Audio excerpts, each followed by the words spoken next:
హైదరాబాద్ లో సంచలనం రేపిన సహస్ర మర్డర్ కేసులో సంచలన విషయాలు వెలుగులోకి వస్తున్నాయి.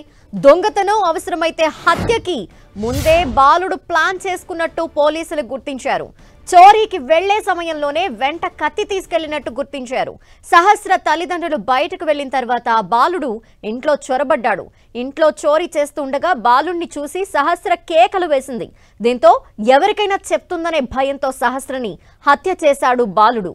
ముందుగానే చోరీ ఎలా చేయాలో, ఎలా తప్పించుకోవాలో, అడ్డొస్తే ఏం చేయాలో పక్కా ప్లాన్ ముందే అమలు చేసి పెట్టుకున్నాడని పోలీసులు గుర్తించారు. సహస్ర హత్య తర్వాత బాలుడు పక్క బిల్డింగ్ లో దాక్కున్నట్టు ఓ ఉద్యోగి గుర్తించాడు. ఆ ఉద్యోగి ఇచ్చిన సమాచారంతో పోలీసులు ఆరా తీయటంతో అసలు విషయం బయటపడింది.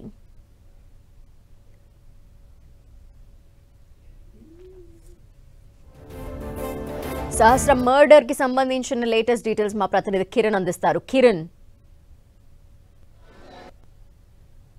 అత్యంత కిరాతకంగా హత్య చేపట్ట సహస్ర మిస్టరీ విడినట్టుగా మనం చెప్పుకోవచ్చు. ప్రస్తుతానికి అయితే ఎక్కడైతే హత్య జరిగిందో ఆ ప్రాంతంలో మనం ఉన్నాం. చూసుకోవచ్చు, వెనుక ఉన్న ఈ బిల్డింగ్ లో సెకండ్ ఫ్లోర్ లో ఆ నిందితుడు ఉంటుండగా తెలుస్తుంది. 3వ ఫ్లోర్ కి వెళ్లి పెంట్ హౌస్ లో ఉంటున్న సహస్ర ఇంట్లో దొంగతనానికి యత్నించాడు. ఆ సమయంలో ఆ బాలిక ఉండడంతో గమనించి దొంగతన విషయాన్ని స్థానికులు చెప్తాను ఒక భయంతో కూడా అత్యంత కిరాతకంగా హతమార్చినట్టుగా తెలుస్తుంది. ప్రస్తుతానికైతే ఘటనా స్థలానికి సంబంధించి కూడా పోలీసులు భారీగా చేరుకున్నారు. ఈ కేసుకు సంబంధించి గడిచిన 5 రోజులుగా పోలీసులకు ఎటువైపు వెళ్ళినా కూడా ఇలాంటి క్లూస్ లభించిన పరిస్థితి కనిపిస్తుంది. ఎప్పుడైతే హత్య జరిగిన 12 గంటల తర్వాత కూడా డాగ్ స్క్వాడ్ ఆ 3 ఫ్రంట్ టవర్ ప్రాంతాల నుంచి కూడా ఈ ఇంటికి కొద్ది దూరంలో ముందుకు వెళ్ళి అక్కడ ఆగిపోవడంతో కూడా అక్కడ సీసీటీవీ ఫుటేజ్లో ఆ బాలుడు సంబంధించిన ఆనవాళ్ళు, అదేవిధంగా ఆ హత్యకు ఉపయోగించిన నైఫ్తో పాటు కొంత దుస్తులను కూడా అక్కడ పడేసినట్టుగా గుర్తించిన. ఆ తర్వాత అక్కడి నుంచి కూడా కీలక సమాచారం రాబట్టుకునే ప్రయత్నం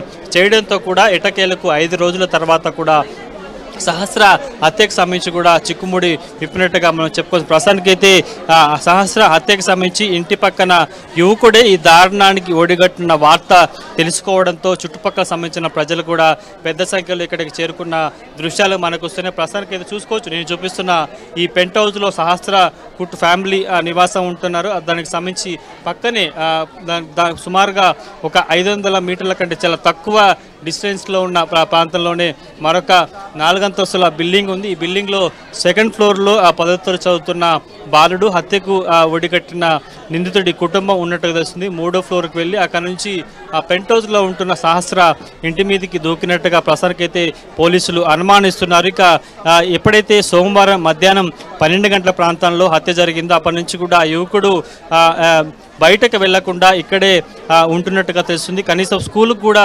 వెళ్లకుండా ఉన్నట్లుగా పోలీసులు అనుమానం వ్యక్తం చేస్తారు.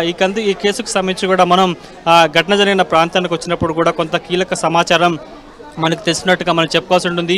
ఎప్పుడైతే హత్య జరిగిందో ఆ తర్వాత డాగ్ స్క్వాడ్స్ ఆ నిందితులను పట్టుకునేందుకు కొంత దూరం వెళ్ళి ఒక దగ్గర ఆగినట్టుగా తెలుస్తుంది. అక్కడ సీసీటీవీ ఫుటేజ్ని పరిశీలించినప్పుడు అనుమానాస్పదంగా ఒక యువకుడికి సంబంధించిన కదలికలు అక్కడ రికార్డు కావడం, ఆ తర్వాత హత్యకు సంబంధించిన వెపన్స్తో పాటు కొన్ని దుస్తులను కూడా అక్కడ వదిలేసినట్టుగా ప్రస్తుతానికైతే మనకి తెలుస్తుంది. కాబట్టి పూర్తి స్థాయిలో ఈ ఘటనకు సంబంధించి కూడా పోలీసులు అనేక కోణాల్లో దర్యాప్తు చేశారు. ఎందుకంటే సహస్ర నివాసం ఉంటున్న ఇంటికి సంబంధించి కావచ్చు, చుట్టుపక్కల ఎక్కడ కూడా సీసీటీవీ కెమెరాలు లేకపోవడం, అసలు పెంట్ హౌస్లోకి ఎవరు వెళ్తున్నారు, ఎవరు బయటకు వస్తున్నారు కూడా కొంత సమాచారాన్ని తెలుసుకునే పరిస్థితి కనిపిస్తుంది. కానీ కేవలం ఈ బిల్డింగ్లో ఉంటున్న వారిని అనేక దఫాలుగా విచారించిన పరిస్థితి కనిపిస్తుంది.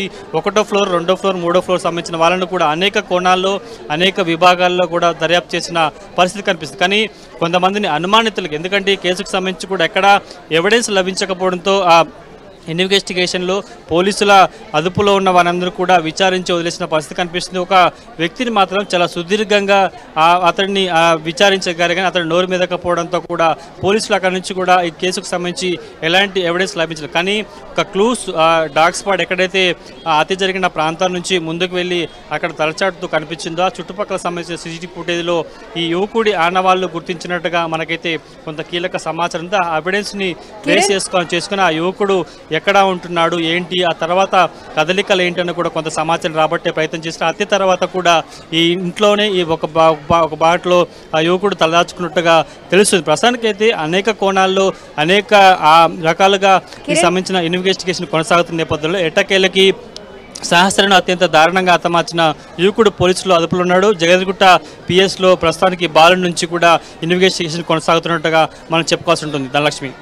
Okay, thank you Kiran.